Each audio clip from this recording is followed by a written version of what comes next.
Welcome to the Doctor's Farmacy. I'm Dr. Mark Hyman, and that's Farmacy, Farmacy, a place for conversations that matter. And today's guest is someone who's going to tell you things that really matter. Dave Asprey is a close friend who's my inspiration and one of the smartest guys I've ever met. He's the founder and CEO of Bulletproof Coffee and Bulletproof 360.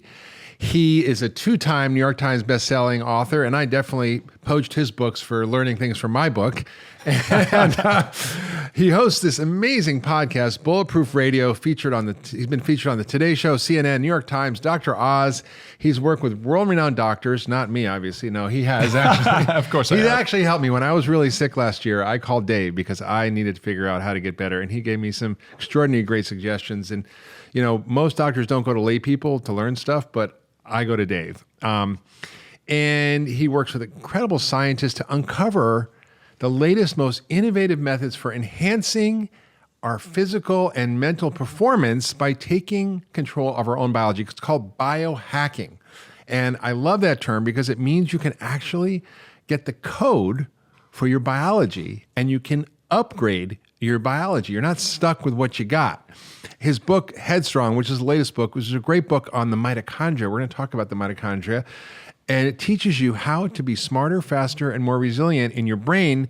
And it's got all these great techniques and information, and I love it. It's really a sort of a how-to manual for your brain. If anybody has a brain, you need that book. And also his Bulletproof Diet, which is a great, great book. And Dave comes at this honestly. I've seen pictures of him when he was younger. He was this big, fat kid with tons of pimples and oily skin, not exactly the sexiest man alive, and was doing great work, but struggling through this incredible brain fog. He was overweight, 100 pounds. He was exercising like crazy, and he wasn't losing weight. And he figured out how to hack his biology, lost 100 pounds, improved his sleep, upgraded his brain, even improved his sex life. That's offline. I know we can talk about that. And he's transformed himself into a better husband, father, entrepreneur, and I would say friend. So welcome, Dave, to the Doctor's Farmacy. Mark, I'm so happy you started a show. You have such a good take on medicine, and to be able to share this with people, it's awesome, and I'm honored to be here. Fantastic. So one of the things that's challenging for people in the health space, and there's this whole sort of problem, and I would say now, called orthorexia, which is this idea that people are so obsessed with restricting their diets to be healthy, and it leads to a sort of a restrictive life. And for me, what's important is not to be restrictive, but to learn how to be resilient. And you've had to, in your own life, be restrictive in order to get resilient, but you're now exploring and sort of hacking the concept of resiliency. How do you become robust and resilient and have more what we call metabolic degrees of freedom? Can you tell us about that?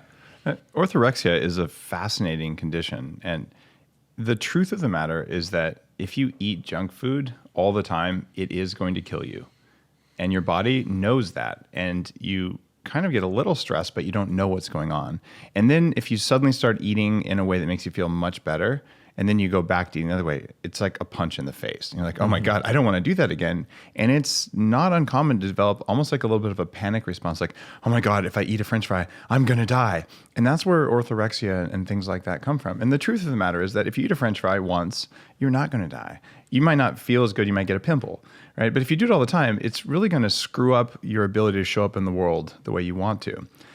And it's that sense of calmness and acceptance and metabolic resilience that you want to build into what you do so that you say, I'm going to choose not to eat the French fry, but I'm not going to die if I do. And that's when you're free of weird emotional baggage, whether it's an addiction to junk food or an absolute terror of it. Neither one of those will be good. And I can tell you there's some foods where I will fast before I'll eat them because I know that I'm going to hurt for a week if I eat that. And I know what my kryptonite foods are, but I'm not terrified of them. Kryptonite foods. I'm just not going to, right? Yeah. And then there's the concept of biohacking. Yeah. And I created that field and I wrote that first definition, which was the art and science of changing the environment around you and inside of you so that you have control of your own biology. And including your emotions and your thoughts and your behavior, all the things that are driven by your health, because your biology determines your biography. That's so well put. If you think about it, the primary purpose of these little power plants in your body, they take food and air and they make electrons. And it's the same electrons that power your iPhone. Literally, they're just electrons. And where do you think your willpower and your thoughts and your energy come from? They come from that. And if your body is bad at those taking little food power and air, plants, right? Those are mitochondria. they are. They're ancient bacteria that we like to say that we harnessed them 2 billion years ago to make the cells that can move around. My story from Headstrong is that it's more likely that these little bacteria moved into the cells that are us and took over and never stopped, because they're the ones who read the environment, and they're the ones who decide how much energy and how many hormones and what happens in your body on a microsecond by microsecond basis. Mm-hmm. They listen to you a little bit, but they really listen more to the sunshine, to the air, and to the food you eat, because that's what they care about. To them, you're a petri dish, and they live inside you. So they're going to keep you alive at all costs, and they'll make you afraid of bad food, and they'll you're make just you like seek a good carrying food. case for these. That's what they think. Bacteria, right? Those little bastards think they're in charge. And the truth is that we're in charge. And when you have that mindset, you can take knowledge from Navy SEALs, neuroscientists, anti-aging medicine, these high-performance athletes. And the truth of the matter is that not everyone wants to get swole. Not everyone wants to live to 180 or more years, which is my goal today. I was 120, but I'm going to have to be more ambitious and get to at least 150, maybe race. 180. So I'm a little older than you, so maybe if I get to 170. Yeah, 170 is pretty good. Yeah. That's like a bronze medal. But, the truth, though, Mark, and I think you're seeing this in your practice and in your own life, there's knowledge now that never existed even 5 years ago or 10 years ago, and it disseminates so quickly. We're seeing exponential changes. I'm just betting that we already know people can do 120 years because we've seen it. So given that you and I both are now, and people listening, are enabled to make fewer decisions that harm their biology over time. You don't have to be perfect. Just make less of the little hits that you take all the time. And when you are older, you'll be healthier. And that gives us, another 60 years of technology to figure out the other 50% of my lifespan that I'm counting on. And I'm working with some of the companies doing this, and I know that we will meaningfully extend lifespan. And the challenge for you and me is to make this happen for everyone, not just for the billionaires. And it's not just about extending your lifespan, because who wants to be decrepit in a nursing home? It's extending your health span to equal your lifespan. So my fantasy is when I'm 120, I go up to a beautiful cabin on the lake with my wife. We have a beautiful bottle of wine, an amazing meal. I jump in the lake, we make love, and I just kind of drift off into the next world. Only at 120? But that's... Okay, well, hopefully everything still works at 120. I'll take that. That's the first thing that we have to break through. Most human beings, because this is all we've ever seen, we have a picture. Well, after about 40, you peak before then, and then you just slowly decline. And you're going to be old and hunched over, and you might need diapers, and you're not going to know your wife's name, and all sorts of things like this as you age. And that's all BS. It is not necessary. It does not always happen. And if it does happen, it's your fault, and you can change it. Well, that's the thing. It's like what we see as normal aging, we'll call it normal aging, is actually abnormal aging. Yes. And what functional medicine is essentially the ultimate biohacking set of tools. It's understanding how to create health and resilience in all your biological systems and networks. And that's what you really kind of come at as a layperson, but you're sort of finding yourself to the same conclusions. And it's pretty startling how much we know and how little we have actually applied that in medicine, and how little your doctors actually know about this. That's one of the things that inspired me. So I was a computer hacker, Silicon Valley, early invention of the internet times. And that's about managing a really complex system where you don't know all the components, you don't know who owns everything, you don't know who controls it, you don't know what changes are going to happen, but somehow you still have to get a web page to somebody. And it turns out the body is very similar. There's a lot we don't know about what's going on in there, but it's a complex system, and we can change the inputs and measure the outputs, and we can correlate events. And in traditional Western medicine, we have this idea that, if we don't know the cause, then the correlation is no good. And what I'm saying is, if I do A and instead of B, and I feel much better, we can figure out why and how that worked later, but I'm going to keep doing what makes me feel good, look better, and measurably improve my markers of inflammation, my markers of aging, and literally my ability to just be awake and focused and happy at any time of the day, because I did not have that in my mid-20s. I was 300 pounds. I had serious brain fog, fatigue, to the point that I bought disability insurance because I'm like, I don't know what's going on. No doctor can tell me. And the problem is No doctor could tell me. It was their job to tell me, and they did not know It's any not of the their things fault. you They know. just don't learn about it in medical No, school. they don't. But see, even back then, you were doing this kind of work, Mark, but very few doctors were.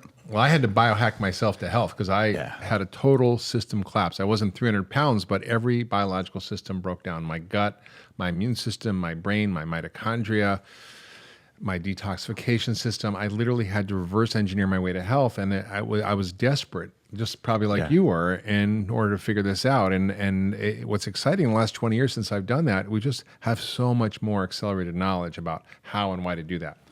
I spent $1 million upgrading my biology, and the first half of that was to dig out of the hole that I found myself in because I ate the wrong foods, because I got really bad medical advice, because I was on antibiotics every month for 15 years, because I had chronic sinus infections that were caused by toxic mold in my house, not caused by bacteria. And just this treadmill that just wrecked my body. It's little bits. You don't, unless you get a virus or something, you're just knocked out. A lot of times people just don't know. They're just like, maybe I'm just weak. Maybe I'm just not good enough. Like a frog that's in slowly boiling water will just stay there and think it's normal. Not jump out, right? Until at some point, you're like, it's just not okay to stay in here. But by that point, it may be too late. All right, so let's dig in a little bit. Now, this last book, Headstrong, was about the mitochondria, which seems like an esoteric thing. It seems like a complicated word, but you sort of explain that there are these little bacteria-like organelles inside our cells, and there's hundreds to thousands and tens of thousands in some cells. And they basically take food that you eat, and they take oxygen that you breathe, and they turn it into energy that runs every system in your body. And there's byproducts. There's water and that you pee out, and carbon dioxide that you breathe out, and then there's waste products that your body has to deal with. And that whole process is at the center of everything that matters in terms of cancer, heart disease, diabetes, dementia, Alzheimer's, all these things are related. Even autism are related to mitochondrial dysfunction. And there's a woman, Suzanne Go, who's an extraordinary scientist from Harvard, Oxford, pediatric neurologist, who's discovered on the autistic brains that the mitochondria aren't working well. There's no energy in these kids' brains. And so they gave them mitochondrial support, and these kids get better. You may not know this, but I met the clinical definition of Asperger syndrome until my early 20s. It's brain mitochondria. You don't make enough energy. You don't have enough energy to filter out all the noise from the world around you. And of course, you're not going to make social skills. That's less important than just being able to know what's going on. And what I'm finding in the research in Headstrong shows 48% of people under age 40 have early onset mitochondrial dysfunction. It means you take a unit of food and a unit of air and you get less than a unit of energy. And everyone over age 40 has mitochondrial dysfunction. They call it aging. I think it's still early onset. Our mitochondria don't have to decline with time, and it comes from poor management. And if you think about it, if they really are ancient bacteria, which we're sure they are, then what you have is you have a gut biome, all these bacteria in your gut, and you have another network of bacteria that's trying to run your system, that's an integral part of your system. And if you treat that as carefully as you treat the gut and your bacteria, or frankly, you treat your compost pile so that it makes good soil, it's all the same activity. And bacteria actually do think. They have not real brains, but they have a process. They have an algorithm for staying alive. If you make them happy and you tell them only the strong survive, and you do the things that you would do to maintain any biome like that, you can actually have way more energy than really Mother Nature intended. I think we can do that. And that's what I want to dig in. And I just want to sort of share this story that I heard the other day about the role of mitochondrial therapy in treating ALS. Now, you might not have heard this study, but the mitochondria require certain nutrients and certain factors. One of them is called NAD, and we're going to talk about that. And this is taken as a supplement. It also has some resveratrol, which is from red wine, also is a mitochondrial regulator, and it controls these master genes that affect inflammation, that affect oxidative stress, that help produce more energy. And there was a preliminary study done. Now, there's been many, many drugs studied for ALS. None of them work. Even the best one that got approved reduces the decline by about 15%, but you still decline. They did an interventional trial using NAD and resveratrol, which actually stopped and actually improved patients with ALS. And they regained function, which is something that's completely out of the medical paradigm. That just doesn't happen. And it's one of 10 different mitochondrial stimulation strategies, all of which will help ALS. So what are the things that like nuke your mitochondria? What are the things people are doing every day that mess them up, that decrease their energy, that affect their ability to function, think, and be? The first one is eating damaged fats or bad fats. And we hear about this thing called a cellular membrane, but it's not really a membrane. It's a collection of tiny droplets of fat, and your mitochondria have their own little bag of fat that they're held in. It's like a baggie that holds all the contents in your cell. It's made up of fat. Correct. And then there's another one that holds the cell itself. So if you eat the wrong fats, particularly fried foods, even if you fry them in coconut oil or butter, it's still not good to fry because the heat damages oils. Then your body gets these oils and it goes, what do I do with these? I'm going to try and build mitochondria that are supposed to take energy or take food and air and make energy, but they can't do it because their membrane isn't flexible enough. It gets damaged. So I call them FLFs. Funny looking fats. There you go. And just don't eat that stuff. You don't need the fried calamari. Like, it's just not good. Eat the guacamole instead. I like it. So that's one thing. Another thing is there are toxins, a variety of toxins, that some of which come from Mother Nature and some of which come from man. And if you eat these, even in relatively low amounts, they will affect your mitochondrial function. And the most confusing part that's made this hard for medicine and particularly nutrition is that different DNA, different backgrounds can affect which toxins really mess with you. In my case, in my family history, it turns out somewhere on my mother's side, because this is a mitochondrial thing, mitochondria only come from your mom, not your dad. My people don't handle something called nightshade vegetables very well. And this is potatoes, tomatoes, good thing hot you're not peppers. Italian. Yeah, no kidding. Italian and Greek food are full of it. And I grew up dearly loving green chili in New Mexico. And if I eat even one bite of foods from that family, this is the deadly nightshade family, but some people metabolize it. For me, I get joint pain, brain fog, muffin top. Like it's bad. And what if you take the seeds out and peel it? Even if I do that, it just doesn't matter. I'm highly sensitized to it. And my daughter's not that way, but I am. And it's irritating. But that doesn't mean for someone listening that it's bad for them. So a third of cases of rheumatoid arthritis are caused by this family. Yeah. It's a mitochondrial problem, but it's only a problem for people with that genetic set. Right. So what I recommend people do on the Bulletproof Diet, I put a set of suspect foods. These are foods that may cause problems for you, but they may be good for you.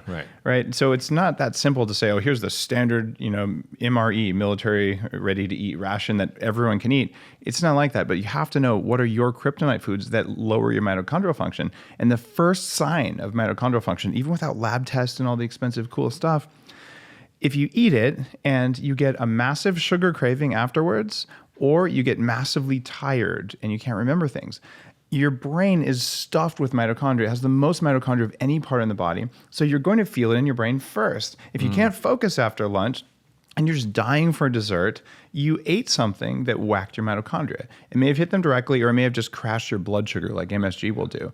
Either way, you crash your blood sugar, your mitochondria freak out and they get stressed. And it's not a good stress. Exercise is a good stress, but that kind of stress is not.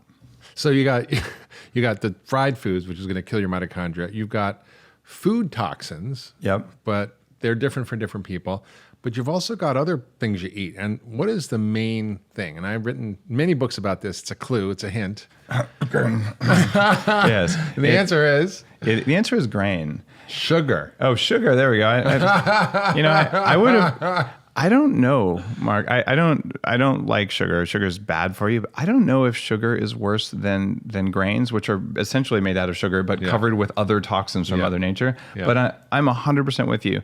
If you eat sugar, especially drink sugar, what ends up happening is the mitochondria get a burst of sugar saying, yay, but then they're dead. Like they don't actually die, but they're out of energy. And it's that sudden spike and sudden crash. It causes metabolic damage far beyond just mitochondria. I mean, we eat 152 pounds of sugar and 133 pounds of flour, which is worse than sugar. That's almost 3/4 of a pound a day of flour and sugar. That is poison for our mitochondria. And that really accelerates aging and causes this prediabetes and insulin resistance. That is a huge driver. And then there's also other things, other toxins. And I had mercury poisoning. I was about to say mercury. Good. I had mercury poisoning and I had chronic fatigue syndrome and my muscles were damaged. I had a muscle enzyme called CPK really high, which is really a sign of your muscle cells exploding because there's no energy. And I had severe pain and aching all the time. And it was because of these environmental toxins. And there's a lot of them. And some people are more susceptible than others. Mercury is a big issue because we've been burning coal for so long that when you burn coal, it releases mercury into the air and then it comes down in rain. It gets in our fish.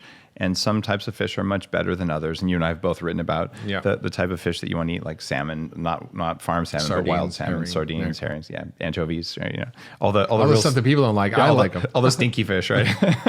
But those are the ones that are safest. But I also had mercury poisoning and lead poisoning when I was younger. And I remember the first time I got treated for it, my wife was like, Dave, your skin is pink. You've always been gray. And what happens when these toxins are present? Just look a little lead-like. Yeah, you look lead-like. And you're actually creating a condition called pseudo hypoxia, which is when your mitochondria just can't use air and food because they've been poisoned. So you get this sort of backed up system metabolically, and you feel gray and your skin looks gray, your circulation isn't good, and you get that horrible muscle pain that was just a part of my life until I was about 30. So what do you do to rebuild and revitalize your mitochondria? Stay away from sugar, fried foods, environmental toxins, your kryptonite foods. But what are the things that we can actually do to rejuvenate them and to live to be 180? Well, the good thing is there's way more mitochondrial organelles, these little bacteria in your body, than there are cells in your body. And they are replaceable. So the first thing you want to do is you want to tell them only the strong survive. And there's a few ways to do that. Is that what you call your book Headstrong? Yeah, exactly. and so you sort of need to manage them like a system instead of like little individual things. So you want to take the weakest 20% of your mitochondria and you want to tell them die. And that sounds a little bit brutal, but here's what happens when they die. Fresh, new, young ones sprout in their place. How do you kill them? All right, here's one of my favorite techniques from Headstrong. Tomorrow morning, when you take a shower, take a nice warm shower, at the end of the shower with the water hitting you right in the forehead and chest, turn it to full cold. And now after about... That sounds like great advice. That's not so much fun. I can't wait to do it in the morning. After 8 seconds, you're going to be like, Dave Asprey's a jerk. Right? But if you stick with me for 4 days, the next day you'll do it, you'll last like 20 seconds. And what's going to happen is the voice in your head, which is your mitochondria, is going to say, you're going to die. You must get out. It's unbearable to be in here. But you rationally know, if I'm in here for 1 minute, I'm not going to die, but it feels like it and you believe that feeling. But what you're doing is you're telling the mitochondria, if you can't make enough energy to keep yourself warm for just a minute of cold water, then you're weak and you should die. And that's them saying, please don't kill me, please don't kill me. And your answer is, survive. You're going to die. Right? And when you do that, after the 4th day, you're like, you know what? This isn't that cold. In fact, I feel invigorated. My skin is tighter. I'm losing weight. I feel good. I sleep better. Like, it's really powerful. And we're talking 1 minute of cold water. Wow. But 4 days of pain first, and then all of a sudden, just believe me, just try it for a week. You're like, you know what? I like my life when I do this. You're like the Iceman. You know? Yeah, this is like the weak version of that. You don't have to go swimming. I find, when I was sick with chronic fatigue, the only thing that would give me like a few hours of relief would be to take a steam or a really hot bath, and then I would jump in an ice bath. Correct. And that would kind of flush everything out, and I'd feel like a minute of clarity and energy. And the thing is, this doesn't require liquid nitrogen like we have at Bulletproof Labs do cryotherapy. It's low tech, it's free, everyone can do it. And if we all just did that, the measurable incidence of all chronic disease would go down across the country. Okay, that's a great tip. So what else can we do for our mitochondria? There's 2 kinds of exercise that matter. And I looked up all the research on this stuff. And your job with exercise is to make yourself grow healthy, young mitochondria, but also to grow more mitochondria. Because who wouldn't want a bigger battery on their iPhone, right? So one kind of exercise... Most of us in there in that low battery mode, right? Right. That's shut off all the operating apps and just and our body will do that. The last thing is your brain, but the rest of you, it's like, you don't have to repair it and regenerate. Why would you do that? You don't have enough energy. Just keep it for the brain. Keep it for the lungs. You're totally right.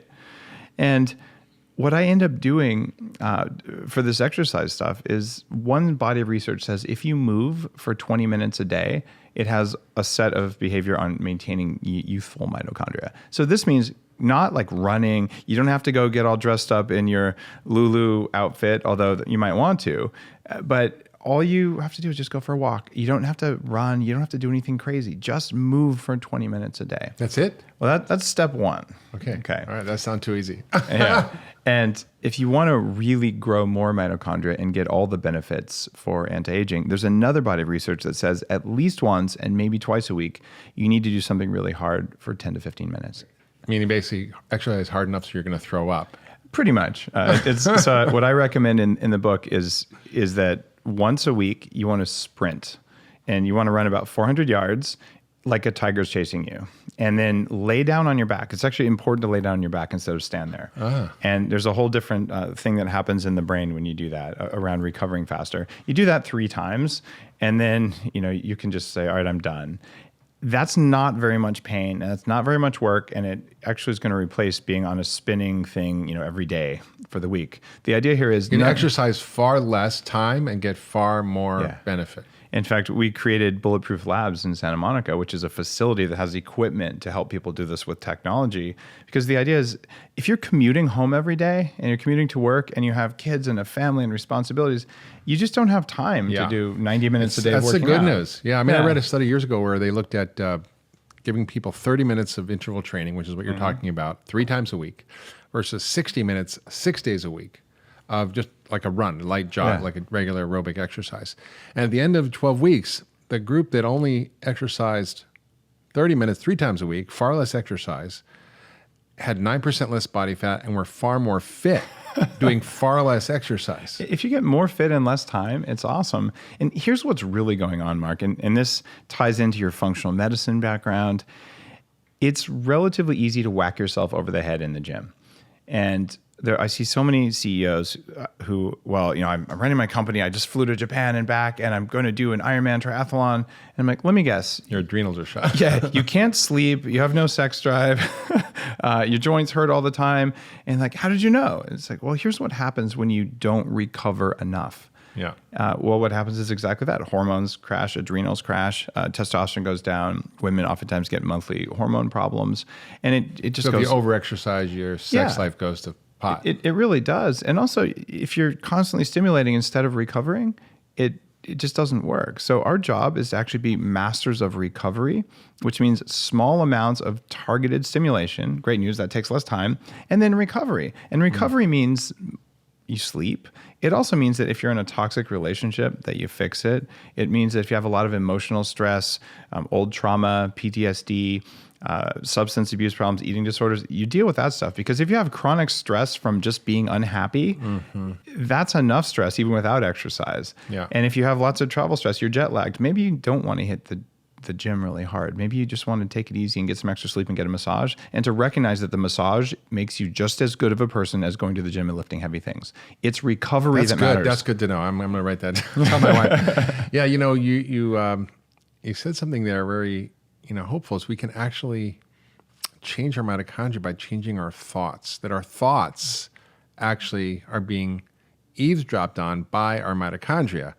And that if you have a set of beliefs or attitudes that are keeping you stressed, because, you and I live very crazy lives, but both of us aren't really stressed. We just seem to kind of go through every day and have a good time and enjoy life, right? You can do big things and still be happy. In fact, my next book comes out in December. One of the big themes in it is that you can only do big things if you work on happiness first, right? And whether your goal is to do big things or just do the things that make you happy, you will not have healthy functioning cells if you have a belief system that says everything's a threat. Because the mitochondria, they want to keep your petri dish alive no matter what. And if they believe that you believe there's a tiger present, even if the tiger is just the next email or the next Facebook post or the next time that you're getting in a fight with your boss or whatever it is, if that looks like a tiger to a dumb little bacteria, they're going to constantly change their metabolism to be ready to fight. And you'll be in that fight or flight mode. And there's a complex thing that happens with neuropeptides, these little tiny chains of amino acids, little protein fragments that are signals throughout the body.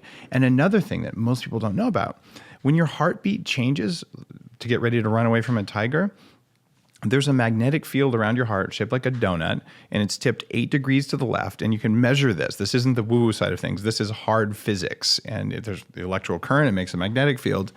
We also have proven that mitochondria are sensitive to magnetic fields. Yeah. That means that they're listening to your heart. And when you're ready to run, your heartbeat changes predictably. And if they're getting that signal and they're getting neuropeptides of stress, they're going to be like, screw recovery, screw repair. Who cares about cancer? There's a tiger here. It's going to eat me. Cancer doesn't matter. It doesn't know. It's just your imagination that you think your spouse has having an affair, which may not be true. You still get the same response. Exactly. And if that's running the show, your body will naturally make sure that you stay alive right now and not worry about preventing death 20 years from now because, hey, if you miss this one, the one down the road doesn't matter. And if you realize they're dumb, they're little bacteria, they care about 3 things, Mark.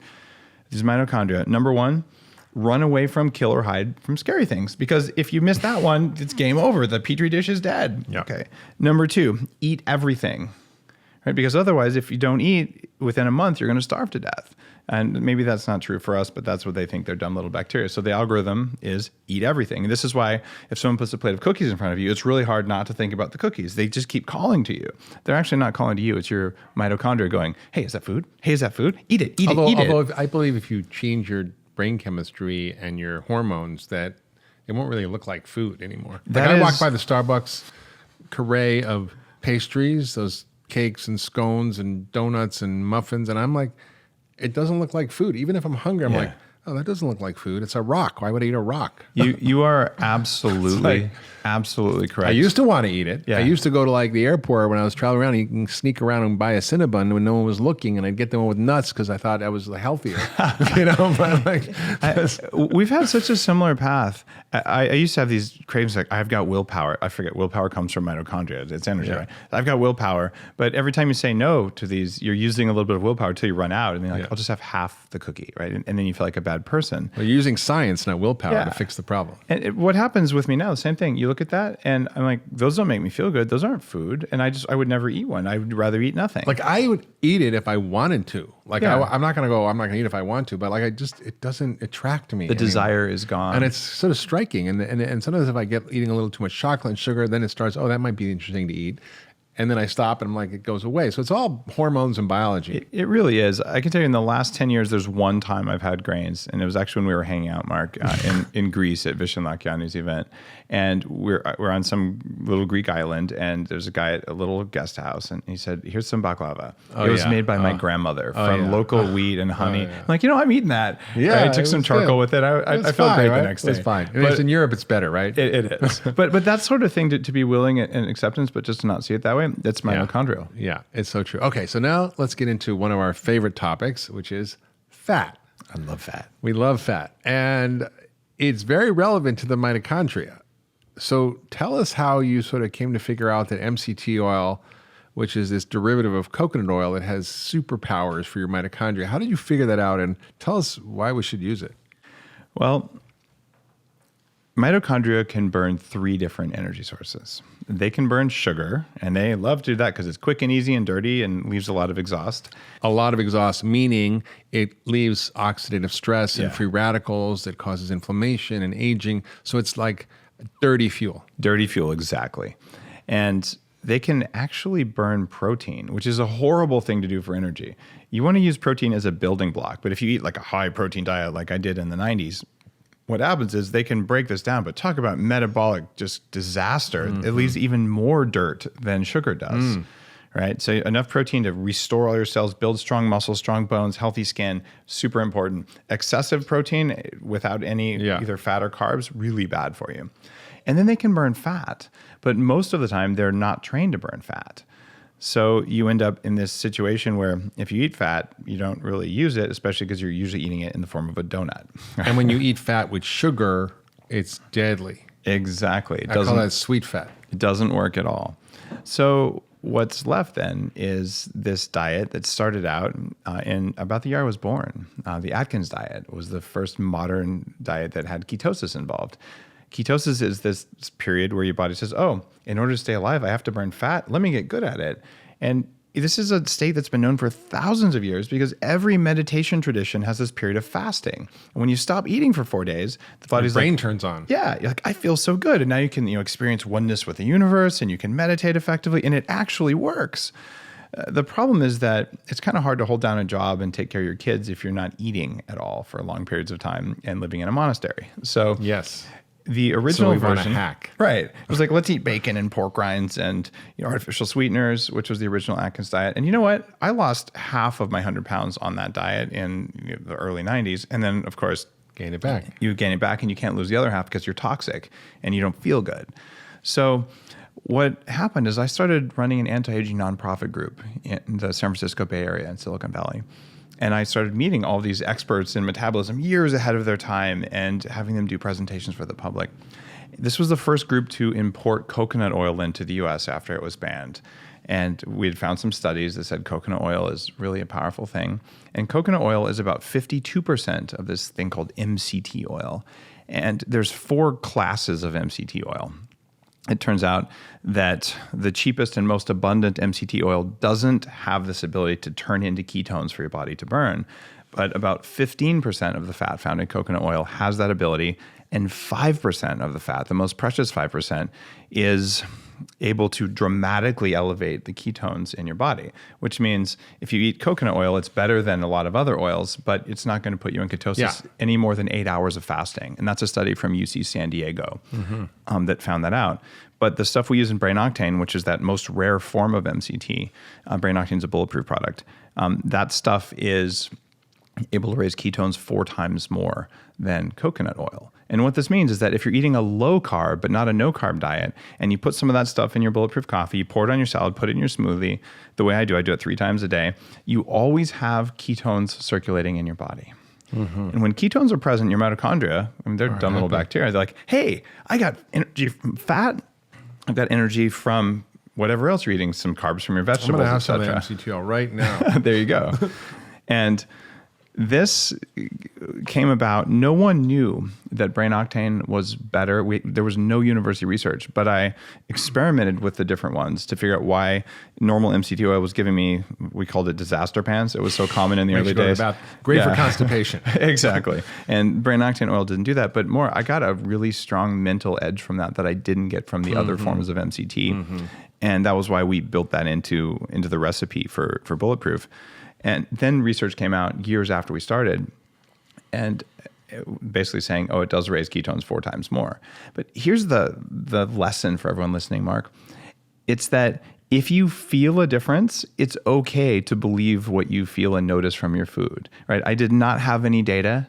I made a decision based on, wow, I ran a self-experiment. I felt a difference. I'm going to do what works. And if you apply that to your food in your life, and if your doctor or your friend or your nutritionist or some online guru says, this food's good for you, and you eat it and you do what they said and you feel like crap, it's okay to do something different, and it doesn't make you a bad person. No, I always say the smartest doctor in the room is your own body. Amen. Just listen to your body because it's going to tell you what works and doesn't. Yeah, so the ketone thing is fascinating because there's a whole spate of books out there now on ketogenic diets. There's a whole spate of books on intermittent fasting and fasting. So this is a whole emerging area that's really getting a lot of attention. And I'm seeing this in the medical world. We're looking at it for epilepsy, for autism, for Alzheimer's, for diabetes, for cancer even, and having dramatic effects. And it's really the body switching from sugar burning to fat burning. And when you do that, it burns cleaner. Your mitochondria love it. It actually does all the anti-aging stuff, which is so cool, like building your stem cells, reducing inflammation, increasing your antioxidant enzymes, building muscle, increasing bone density.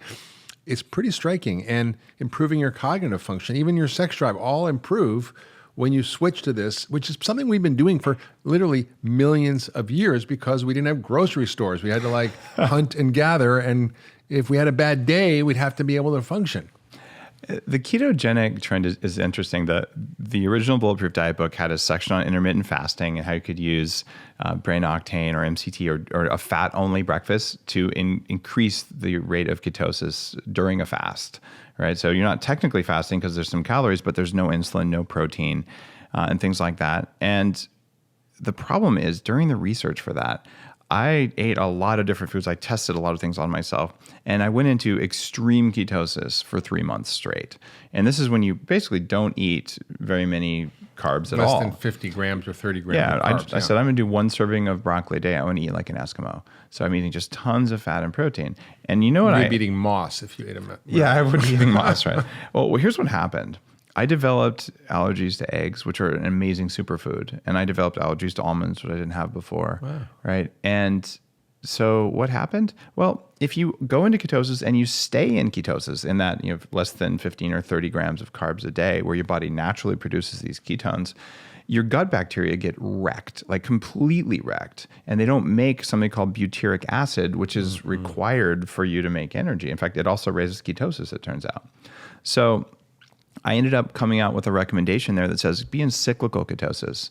And this matters even more for women than for men, which means you can be in ketosis for a week. You can accelerate it using the brain octane and things like that. Or you can do it without any of that stuff or just with plain coconut oil. But the deal is after you go in, you need to go out and come back in. Why are you doing that? It's because the body likes cycles and because your gut bacteria will completely slay your mitochondria. Here's what happens if you only eat fat and protein, which some people try to do for months on end, and they have to dig themselves out of fiber because that's what your gut bacteria live on. And the fiber comes from plant foods. It's fiber. And your gut bacteria, they talk to other bacteria like your mitochondria.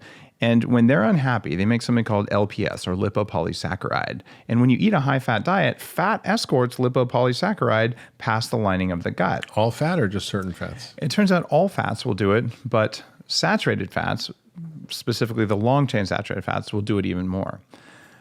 But it also just so happens that this amazing extract of coconut oil that might go by the name of brain octane protects the liver from lipopolysaccharides. And one of the reasons I put that in the Bulletproof coffee recipe was, well, if you do have this going on in your gut, and it does go through, at least like there's an oil that is shown in a study to provide a benefit. And that said, you want to have healthy gut bacteria that don't make these toxins because those toxins are direct mitochondrial poisons. So if your gut bacteria are off, they will make your body's mitochondria also be off. So we talk about toxins from Mother Nature. That's why the whole idea of intermittent fasting is a cool idea because it's cyclical, right? You know, we used to call it breakfast. Break the fast. You know, you're not supposed to eat after dinner and don't eat until breakfast. 14-hour, 16-hour fast. But we don't do that anymore. We eat all night. We have bedtime snacks. We eat first thing in the morning. And we don't give our body a chance to repair and recover. And it seems to do a lot of the same things. It is shocking what happens. And I would encourage anyone listening, if you've never tried an intermittent fast, it means eat before the sun goes down and then skip breakfast and have a late lunch. And in the morning, you can have just black coffee or tea, or you can do it with Bulletproof coffee without any protein, without any sugar or any artificial sweetener. And when you do it either way... It's no Bulletproof mocha, huh? There's a chocolate one, but if you put much chocolate in there, you're going to get some carbs, and you want no carbs. You want your insulin to your body to say, "Oh, I've got no energy from sugar, no energy from protein whatsoever. Therefore, what do I do with all this? I'm going to do my own system repair." And what you're going to find is you weren't hungry. You didn't completely crash and want the muffin at 10 a.m. In fact, you probably really like your day. And I'd also encourage you, do not do this every single day, especially if you're a woman. Do this a couple times, 2-3 times a week. You don't have to do it every day. It's fasting. I don't know if you know the work on fasting mimicking diets. Have you absolutely. seen that work? It's fasting work, which is sponsored by the NIH. Spend tens of millions of dollars looking at this. And what they do is put people on a fast for a short period of time, basically very low calorie diet where you go into ketosis. And if you do it once a month or every couple of months, it has profound lasting effects on your biology in terms of reversing diabetes, weight loss, anti-aging stuff. Right? I love it that we finally spent $10 million on something that wasn't a drug. Yeah. And I came up with something called the Bulletproof Rapid Fat Loss Protocol, and it's on the website, and it says how to lose weight faster than you're supposed to. And the risk of rapid weight loss is that your fat cells in your body contain a lot of toxins, mercury, pesticides, things like that. And if you lose weight really rapidly, the way I have a couple times in my life, you can get really good brain fog from that. Brain fog, and it poisons your thyroid and all kinds of nasty stuff, and you hit a plateau. Exactly. So you have to bind toxins during it. But it was really funny because I did not know about the NIH research and all that stuff. And it's not the same as that, but the idea is low calorie ketosis for bursts of time, and then you stop. Yeah, powerful. And that stuff, it has merit. And just if you're listening to this and you have, like I did, 100 pounds or 50 pounds of weight to lose, it's not supposed to cause you pain to lose the weight. It's not supposed to be hard. You're not supposed to be hungry. If you do this right, what happens is you just have to buy new pants every 3 weeks. Like, that's it. And you're like, wow, this is amazing. I know. I had a patient complaining to me, Dr. Hyman, I'm really upset with you. Why? Well, I keep losing so much weight, I have to keep buying new clothes. Yeah. Like Mark, you and I should invest in like Dockers and Levi's, right? Just because I'm telling you, I have bought so many pairs of pants. And also, one of the great moments in my life was when I looked on the shelf in my closet. I'm like, I have all these fat pants because like I was go up 2 or 4 inches. I've gone from a 46 to a 34-inch waist. There you go. Right, but I have been a 34-inch waist for the past 4 years without any variance. Yeah, I mean, even since I met you, you look younger, healthier, better, fitter, more muscular. Your skin's better. I mean, it's pretty impressive to see. It's like ketosis. Whatever he's doing is working. Well, it's the stuff in Headstrong, mitochondrial support, ketosis, collagen protein, brain octane, bulletproof coffee, cyclical ketosis, all those things, when you stack them up, man, I can't even believe how I feel. I'm 45. So great. I'm 58 and I'm working on it. You're looking good. So I have a couple more questions. I want to All right. shift gears a little bit. 2 more questions. One is, and this is an inflammatory question. Oh, is it fried? No, it's vegan. Can you be a healthy vegan? Yes or no? I was a raw vegan. I can make the best raw vegan cheesecake and raw vegan everything possible. I really want to tell you that you could live on gravel. And that, because imagine this, even the plants wouldn't suffer if you ate just gravel, but it doesn't work.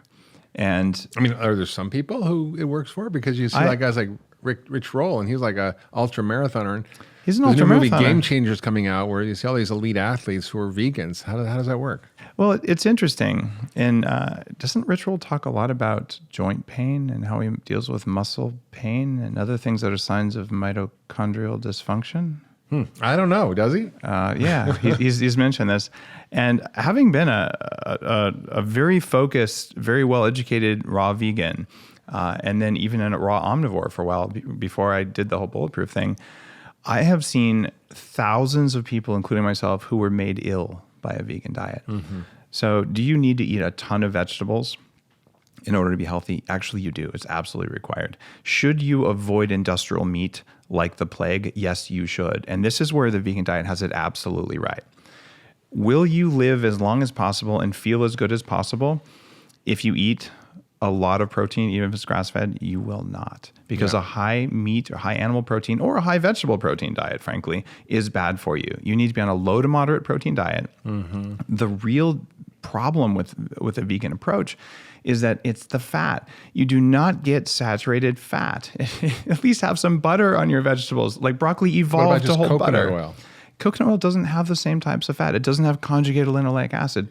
Our cells are not made out of coconut oil. Butyric acid, that's out of butter. That's what it's butyric named acid, for that. Right. So you need some of that stuff. And I gave a talk at David Wolf's conference, who's a well-known vegan. And I talked about how animals support soil. And if you're eating, say, ghee, even just adding ghee to a vegan diet, it helps you absorb these polyphenols, these colored compounds from your vegetables, so you get more from the vegetables you eat. You can honor Mother Nature. You can honor animals. I live on a 32-acre farm. I grow all of my own food, which is mostly vegetables, and we have 2 pigs, one named Brussels Snout, and 4 sheep. And you don't have to eat a lot of meat. And I eat a good amount of sustainable salmon that swims by my house. I'm pretty fortunate Just go down that the river way. and grab it. Right. But ethics matters. Animal cruelty matters. Do not eat industrial meat ever. It is bad for you. Should you occasionally eat some animal protein? I think for most people, there's a case for that. And should you have some fat on your vegetables that isn't just coconut oil to live the longest, feel the best, have the best hormones? It actually works better that way. Be a butter vegan. Yes, be a butter vegan if you're going to be a vegan. You will like your life more. Okay, last question. You are traveling on the frontiers of health and the exploration of human biology, human capacity, human resilience, human potential. What are you seeing as you explore this territory and the outer reaches of our knowledge? What are the things ahead that you're excited about that you want to give us a little glimpse into what might be? It doesn't be proven yet, but what are you seeing ahead that we should be paying attention to? About 3 years ago, I started something called 40 Years of Zen, which is a computer-assisted, neurofeedback-driven 5-day personal development retreat.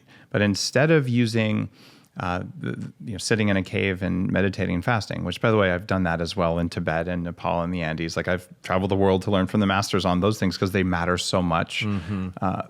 I can tell you, I've never seen anything like what focused neurofeedback tied with meditation and forgiveness and quantifying those things. So you can sit down and say, I want to let go of that anger I hold towards my mom or my dad or my ex-spouse or whatever the thing is. And to do that with what's basically a lie detector that tells you when you do it. And I see people every week just experiencing huge heart openings with measurable changes in their brain waves. Yeah.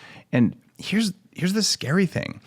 Most of us are we have a huge amount of energy going into making brainwaves, and they're not useful brainwaves. It's energy that's basically kind of sloshing around in there. Mm-hmm. And now we're to the point where you can learn to put the energy that's in your brain. This is energy that comes from that food you put in your mouth. Mm-hmm. And if it's going into brainwaves that are disordered from an untrained brain, you could spend 25 years in a monastery, or you could actually spend a couple weeks with some focused practice based on neuroscience, and you see the power levels shift. So the stuff that isn't doing anything stops, and the stuff that actually makes you more of who you are goes up.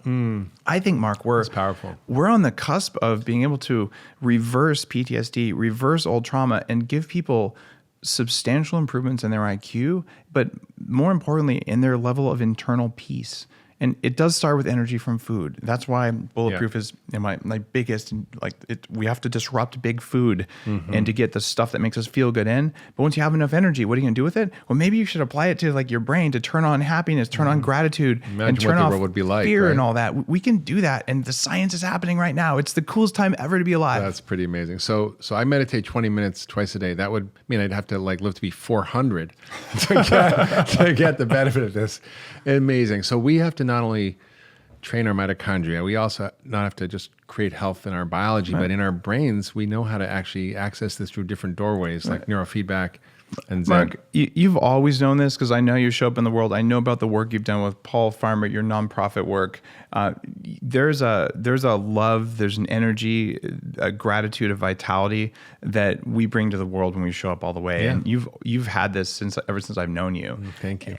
I think that all of us have this in us, and I agree. It's hidden and it's hard to access, and there isn't enough power for it. But when you turn that on, we're right at the cusp of being able to take someone who's really pretty damn miserable and saying, you know what? Let's fix your diet. Let's get your nutrients in order. Let's remove the toxins, and then let's show your brain how to be happy. And it's actually a learnable skill instead of something that just happens to the lucky few. That's so true. So much of our suffering is related to how we care for our organism that doesn't allow us to thrive and be present and connected. It's so beautiful. All right, so last question. If you were king for a day and you could change anything in the world about health or food or the policies we have, what would you do? If I could change anything about our policies, I would allow people who make food or gadgets or anything else to talk about the science behind what they do. Right? You mean you have to prove that it's safe and effective? Oh, well, right now, it turns out that as a company, as at least the CEO of a company that manufactures food, I am not allowed to cite some of the scientific research that shows that the things I make are better for you than junk food full of sugar, right? And how can we live in a place with free speech where it's not okay to publish a study that says, for instance, cherries help with heart attacks, and according to one study, there was a company that sold cherries from their orchard and said, "Oh, look at this cool study," and they totally got shut down for that. But you can call crap Happy Meals that makes you happy. Exactly. So I would like us to have freedom of speech for people and companies to say, "Here's what we know about this today. You can make your own judgment, but at least here's what we know." So transparency in our food. Science and transparency. Yes. I love that. Okay. Well, Dave, thank you for sharing your wisdom, your knowledge, your expertise, your heart, your soul with us. It's been an extraordinary conversation here on the Doctor's Farmacy. Thank you all for listening. And if you like this podcast, please share this with your friends and family. Leave a review. It really matters to us. And you can subscribe on iTunes or wherever else you subscribe to your podcast. And we'll see you next time on the Doctor's Farmacy. Thank you, Mark. Thanks for your work in the world. Thank you.